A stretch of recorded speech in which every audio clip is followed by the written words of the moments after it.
Facing the parking lot, I thought fondly of my beloved old car. Robert, you really are. As I turned toward the voice, Sophia looked at me with a calm expression. My name is Robert, and I'm 26 years old. I joined my current company as a skilled employee with prior work experience 2 years ago. The company is a small programming firm. As a software engineer, my days are spent in front of a computer. Most of my colleagues are also intensely focused on their computers. For someone like me who's not great at communicating, it's the perfect workplace. Today, everyone on the floor is quietly getting their work done. Robert. Except for this one colleague. Hey, I need to talk to you. This is Samantha. She's 24, younger than me, but she joined the company right after high school. She's been here for nearly 6 years, making her a veteran. She handles administration, accounting, and miscellaneous tasks. She's pretty meticulous at her job, but what a character! Bright blonde hair, perfect makeup and nails, and daily changing perfumes. She's just a different breed. The floor, usually quiet, tends to be lively whenever she speaks to someone. What is it? Naturally, I, who am not fond of communication, find Samantha challenging. We sit far apart, so she rarely speaks to me. What does she want today? Why don't you go on a blind date? A blind date? I couldn't help but exclaim in a ridiculous tone. At that, Samantha burst into laughter. Don't take it so seriously. There's this really cute girl, one of my colleagues, you know? Aren't you interested? Not really. I cut her off sharply. The woman Samantha is trying to set me up with. I just don't feel like we'd be a good match. Ah, come on, just meet her. Just when I thought the conversation was over, she persisted. I'm not interested in dating right now. I thought I had cut her off sharply, but Samantha was unfazed, asking, so? Maybe you'll get interested once you meet her? Seriously, don't you find everyday life a bit bland? I've never seen you looking like you're having fun. She said this bluntly. Since she's always like this, her words don't particularly hurt me. I'm satisfied with my life as it is. Besides, Samantha. What are you thinking, introducing someone like me? No offense, but I'm a plain guy. I know. It's one thing to say it myself, but it irks me when others do. All the guys around me are so loud. I thought maybe it'd be refreshing to have someone like you around for a change. That was quite an insult. Naturally, my answer was a firm no. But, right? It's settled then. This Sunday, at 10 a.m., meet at Central Station. You have a car, right? Come pick me up in your car, okay? She had forcefully decided on the time and place. I said I'm not going. It's impossible. Please ask someone else. How about asking Ryan? When I casually mentioned Ryan, his eyes widened and he shook his head vigorously. Robert is the one I want this time. Are you really going to turn down a colleague's request? I won't do your errands anymore. I won't even process your expenses. Are you okay with that? That would be a problem. Well, but... Just as I was about to complain further, our manager, Brandon, shouted in anger. Samantha, enough. Good, Brandon finally intervened. Just as I thought this issue was resolved, Robert. Just give in and go.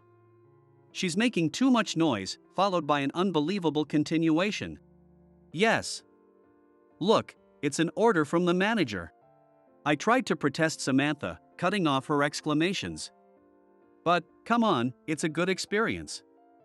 Maybe non-assertive men are the trend now. But as an American man. Brandon, suddenly fired up, lectured me for about 20 minutes. I decided to give up. Fine, I'll go on Sunday. It seems she targeted me out of novelty, but I planned to bow out within 5 seconds of the meeting. On the day, Sunday.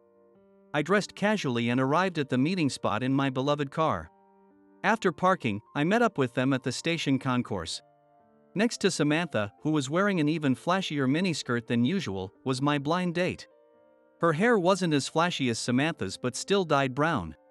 Her makeup was impeccable with false eyelashes, and she wore a long skirt. Samantha was teasing her. Hey Sophia, What's with that outfit? You're less enthusiastic than usual. Where's your sexy miniskirt? Don't spill the beans, Samantha. So, she usually wears more revealing clothes. Isn't your perfume too mild today? Eh? But Samantha, you said milder is better. I did say that, but isn't this too mild? Right, Robert? Honestly, I couldn't care less. I really think we're just too different. Ah, this is Sophia. Samantha introduced us, ignoring my confusion. The woman introduced herself cheerfully. I'm Sophia. Very happy to meet you today. I'm Robert. Nice to meet you. As I mumbled my greeting, Samantha immediately retorted, cheer up. Stand up straight. And what's with that outfit? You knew you were meeting a girl. Right? You could have put more effort into it. I should have chosen an outfit for you. Samantha was as loud as ever this early in the morning. This is my best outfit, though. Samantha was shocked by my blurted reply, and Sophia burst out laughing. Did she just laugh? That's funny. I didn't know what exactly tickled her, but my appearance didn't make her decline the blind date. Then let's head over to the cafe in Robert's car. We can talk more there. Samantha energetically waved her fist and headed for the parking lot. We arrived at the parking lot and walked toward my beloved car. As we approached, Samantha's face grew increasingly pale. Please, get in. When I unlocked my old, cherished car, Samantha screamed. I had a hunch, but is this junker really your car? Calling it a junker is rude. It's an old compact car that I've been taking good care of. Sure, the paint is peeling here and there, and it's faded. It might look ready for the scrapyard, but I maintain it well, and it still runs fine. Ew, I'm riding in this? I can't. It's you, Samantha. I knew you would say that. Now, Sophia, you feel the same, right? No way. Nodding, I was ready to call it quits there. That's super cute though. What? Samantha and I froze. Wow. It's a two-door. So cute. It looks adorable with its compact shape and faded color. Can I ride in it? Sure. Overwhelmed by the enthusiasm, I agreed. Sophia happily climbed into the car. She buckled up and sat up straight. Hey, Samantha, what's going on here? What do you mean? Well, normally someone would politely refuse after seeing this car, right? It's fine, Sophia seems to like it. But I have no plan. Just as I was about to say more, Samantha's phone rang. Oh. It's my boyfriend. No way, he's free to meet now. Lucky. I had a bad feeling. Okay. I don't want to ride in this car. You two have fun. Just as I expected. Give me a break. I can't do this without you, Samantha. I'm not good at talking. As I protested, Samantha seemed preoccupied with thoughts of her boyfriend. It's okay, it's okay. Sophia will do the talking. Okay, Robert? Smirking, she leaned in close. Make sure you get her. With that, Samantha vanished into the station concourse at the speed of light. Where's Samantha? When Sophia realized it was just going to be only me, she looked a bit uneasy. She's got a date with her boyfriend, so it's just us two now. Awkward, right? I'll just take you home today. I hinted at disbanding, but Sophia responded, oh, that's great for Samantha, she's been looking lonely lately. Oh, can I go to the restroom?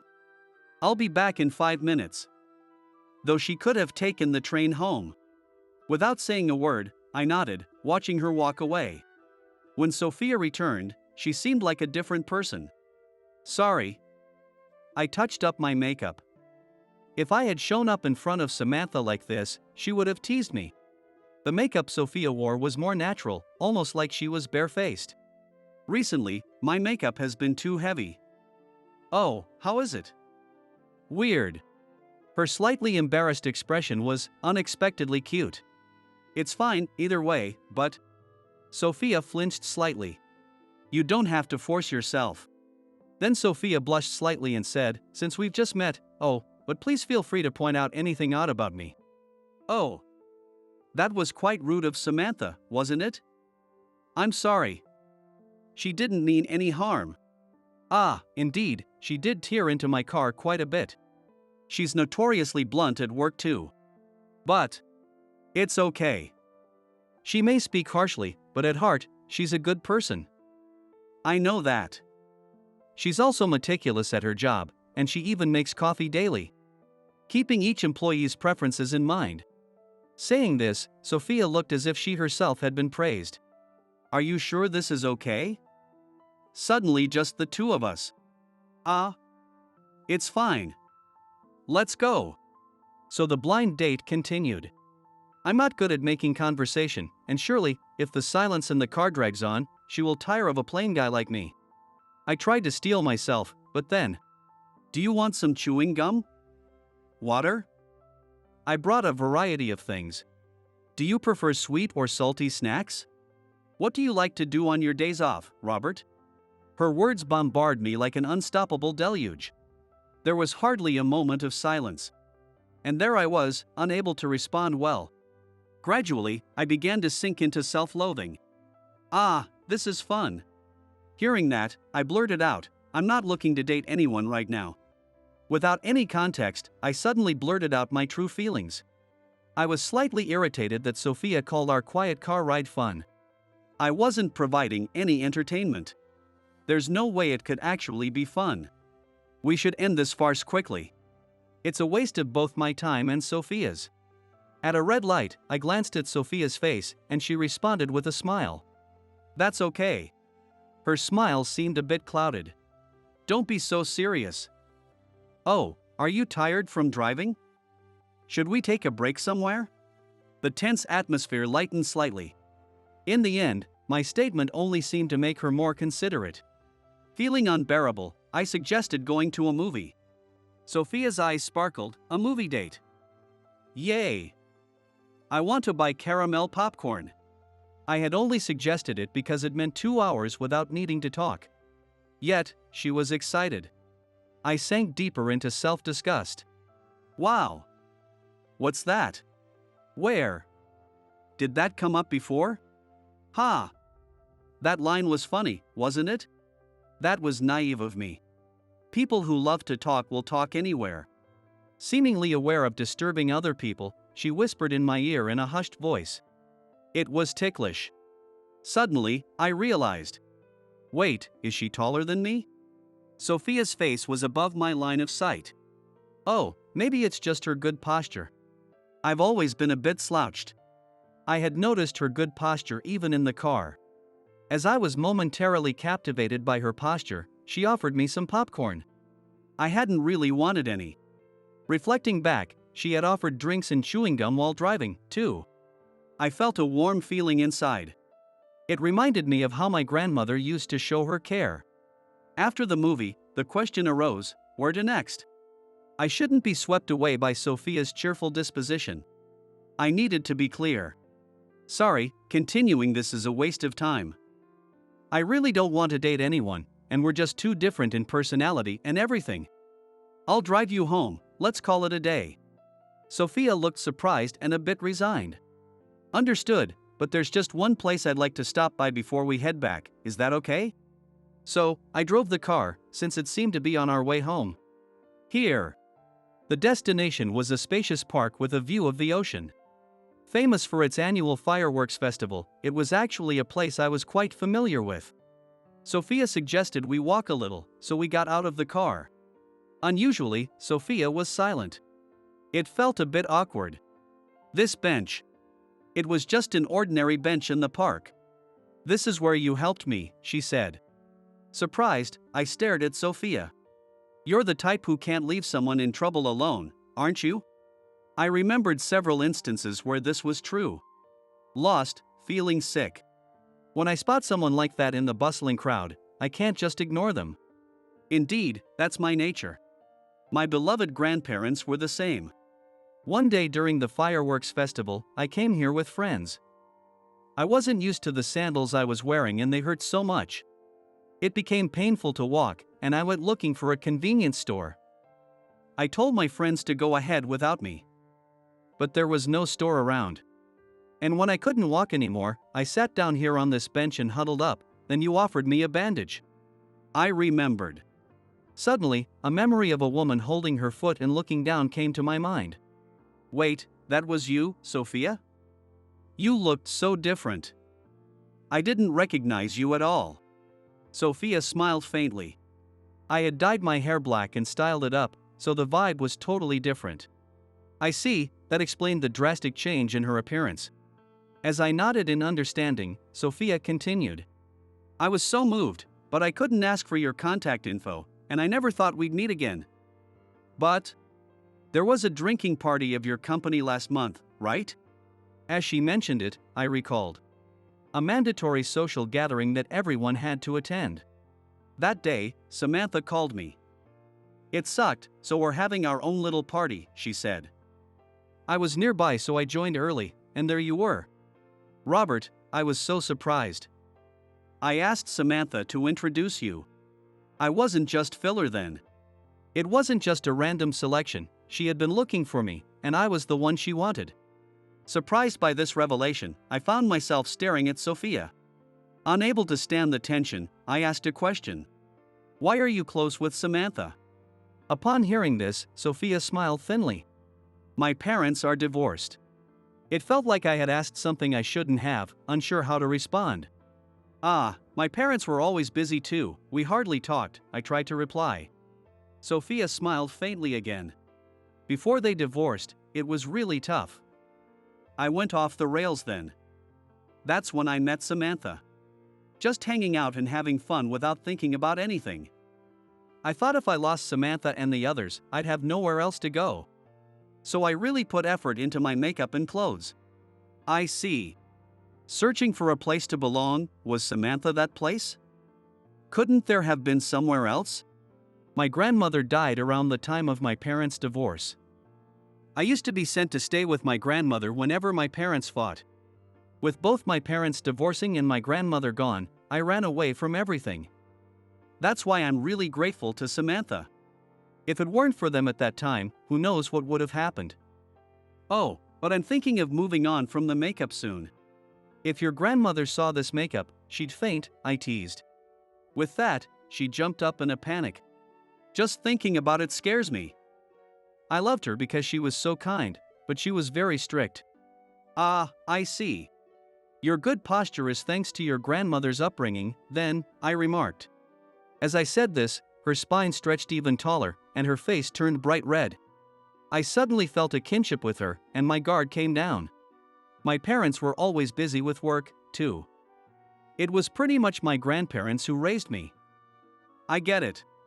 Grandmothers are super strict but also incredibly kind. As I expressed empathy, Sophia's face lit up with joy. That car is actually a keepsake from my grandfather. He cherished it so much, and I wanted to keep it. I turned towards the parking lot, my thoughts lingering on my beloved old car. Robert, you really are. As I turned toward her voice, Sophia was facing me with a serene expression. You're a wonderful person. You care about your grandfather and you're kind. I blushed and looked down, embarrassed by her straightforward compliment. I want to wait until you like me back. I finally found you. I don't want to give up. Is there absolutely no chance? Honestly, my impression of her had changed considerably since we first met. For the better. Much better. But then, I suddenly remembered. The women who approached me during my student days. As soon as they realized I wasn't what they expected, they drifted away. Give me some time to think. That was all I could manage to say. Months later. Sorry for making you wait. I just couldn't tie this ribbon properly, does it look okay? Sophia twirled in front of me in her dress. It looks fine, but it might come undone if you move too much. Hearing this, she suddenly straightened her back, startled. I won't get too excited. But she gently took my hand. Is it okay if I hold your hand? She looked up at me with those big eyes. I was probably blushing all the way to my ears. Today was our fireworks date. At that same park where we had apparently first met. Yes, I had decided to date Sophia. After that day, we parted ways. Sophia was persistent. She'd call or message whenever there was a chance. Somehow, she had managed to set up dates without me even realizing. Samantha kept teasing me, "Sophia has changed. Are you guys dating? Just date her already." Sophia had gradually become more herself around Samantha. I didn't need Samantha to tell me, but by that time I had fallen in love with Sophia, who I felt comfortable with. Sophia was talkative and cheerful. Of course, she never got upset even when I couldn't speak well. Recently, even the silences felt comfortable. That's why I was worried. Whether to let Sophia know everything about me as I truly am. After watching the fireworks, as we were moving through the crowd, Sophia noticeably slowed down. I looked down and saw that the tops of her feet were red. It seemed the straps of her sandals had rubbed her skin raw again. Unfortunately, I didn't have any band-aids with me today. Sophia was supposed to have brought some, but they were nowhere to be found, possibly dropped somewhere. It looked like it would be difficult to get her back to her apartment by train. Maybe this is a good opportunity. I muttered softly, and Sophia tilted her head in confusion. Feeling a sudden closeness, I suggested, "My place is nearby, should we go there?" Sophia reacted with exaggerated surprise. In the months we had been seeing each other, I had never once invited her over to my home. While I had stopped by her place a few times when dropping her off, I had never hosted her at mine. She seemed a bit sad about this. The reason I hesitated to invite her over. It was because... Wait, is this high-rise yours? That was the reason. Wait, you work at the same company as Samantha, right? How can you afford the rent here? I invited a stunned Sophia inside and tended to her feet. What did Samantha tell you about me? Sophia recounted as she remembered. Well, she said you were plain, serious, always brought your lunch, and seemed like you didn't have much money. She even wondered if I still wanted you. What a description. But that was fine. That was the kind of person I was striving to become. I am plain and serious, but my investments have done well, and I have a decent amount of money. Enough to buy a high-rise as a tax strategy. I explained. Sophia's eyes widened even more. Why didn't you tell me until now? She squeezed out a perfectly reasonable question. In one word, distrust. My parents were successful in business, remember? I told you they were always busy. That meant a lot of money was around. I don't live lavishly, but somehow people find out about such things. People would befriend me. And when they realized they couldn't get money out of me, they'd call me boring and exclude me. I went out with a girl because she said, "I like your kindness," and then she asked me for expensive brand-name goods for her birthday and Christmas. I didn't have that kind of allowance. So when I refused, they'd call me lame and break up with me. Eventually, I realized they were only after my parents' money. And I couldn't trust anyone anymore, I confessed. Sophia looked like she was about to cry. What about your parents? They handed over their business and are enjoying their retirement abroad. Didn't you take over the business? A natural question. Maybe it was out of stubbornness. I didn't want to simply inherit my parents' success. It didn't suit me. I said awkwardly, looking down. The business was in trade, involving a lot of travel and socializing, which I found difficult. So, I thought I'd support my parents by learning about investments, helping them from behind the scenes. They probably knew I was struggling. They decided to hand the business over to someone else and told me to live freely. I was told I could just let it be, but that didn't really matter to me. I used all the money I received from my parents for college and job start gifts on investments. Whether it was beginner's luck or the payoff of my studies, it worked out. My parents often said, "Why don't you spend more lavishly?" But I've never been comfortable with extravagant spending. My parents are abroad, and we hardly communicate now. But I was loved by my grandparents. Even if my parents were busy and friends or lovers drifted away, I wanted to stand on my own 2 feet. Enough of that story. More importantly, Sophia, now that you know the truth about me, what do you think? Sophia looked at me, startled. Perhaps she thought she had struck it rich. Or that I had been awful for deceiving her. or that I hadn't trusted her enough to share this for so long. However, Sophia surprised me with a response I hadn't anticipated. "I'm not a match for you." A question mark appeared in my mind. I decided to ask her directly. "What do you mean?" Tears began to fall from Sophia's eyes. "I'm not a match for you, you come from such a respectable family. You've experienced loneliness yet didn't lash out and drop out, you went to university. You even learned investing to support your parents and stood on your own without frivolously using their money." I felt like crying too. There had been times when I thought about spending my parents' money freely. Everyone around me expected that of me. But it was my beloved grandparents who stopped me. And now, out of respect for them, I am careful about how I use the surplus money I have. I felt that Sophia had acknowledged this. However, the silence as I pondered this was interpreted differently by Sophia. "See, I really don't match up. A high school graduate and former delinquent can't even meet your parents. I'm sorry, I should go. I won't contact you anymore." Leaving a bewildered me behind, Sophia quickly exited my apartment. It was all so sudden that I just stared dumbfounded in the direction she had gone. "Pull yourself together, me. It's not like that." I shouted toward the door Sophia had left through and dashed out without a second thought. I might never meet a woman like Sophia again. Images of the Sophia I knew flashed through my mind like a slideshow. Always bright, often laughing, and her posture was always impeccable. Her way of eating was so graceful that I often found myself mesmerized. She seemed to feel complex about her troubled past, but to me, she was always beautiful, no matter the circumstances. I wanted to embrace that troubled her. Since that can no longer happen, I want to embrace her of now, forever. I caught up with Sophia, and all these words that I had uttered at once became the words of a proposal from me to her.